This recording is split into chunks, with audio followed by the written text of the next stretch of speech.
justice in this world. Hi, would you like some information about detention? Today we connected with people seeking asylum. We wanted to learn more about how temporary visas are affecting people's lives and they can't move on, make plans, go to visit family overseas, and how it would be better if they were given permanent visas in the country.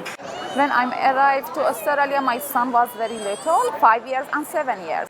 And he is year 12 now. And my son, he can go into university, and this is a very big problem for our family. We are supposed to have a permanent visa, but unfortunately government give us temporary visa. When the government give us permission work, we start to work, and we didn't give any money from settling. I'm working, my husband working, my son's working. Just I want to say to the government, we are human. And our children grow up in your country. They are working hard. It's shocking that the children have no passport, no rights in Australia. They're born here, they should be Australian citizens. It's pretty simple. Hi guys, do you want to know more about what happens to refugees once they're let into the community on temporary visas? Sure, I'll grab that. Thank you.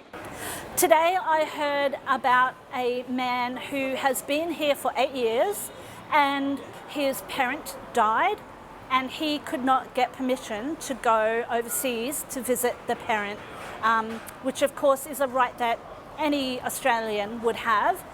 I've heard a gentleman who actually runs a business, a paint business, who is here today. He pays lots and lots of money in taxes, just like any other worker in Australia does, but he doesn't have the rights for Medicare and other things that we all just take for granted. Would you like to learn more about refugees in the community? Yeah, sure. Oh, thank you so much. And once you finish with that, feel free to share it with your friends. Yep, sure. It was effective for the people who are most negatively affected by the government's immigration policy. So people seeking asylum and the refugees themselves. So often they are silenced and not heard.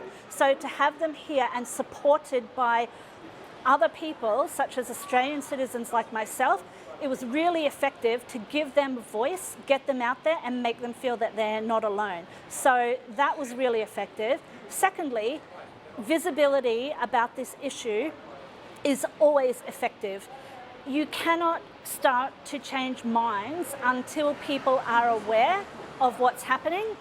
And many people did take brochures. I would say for the ones I was handing out, about 1/3 of people took brochures. That will give you some info about the visa regime in Australia and how it affects asylum seekers.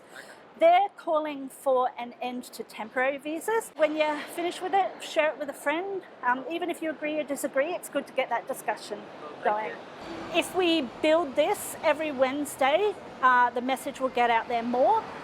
And so yes, having people from that background come and speak to ordinary people walking by on their lunch break or whatever, it's been effective, but we always need more.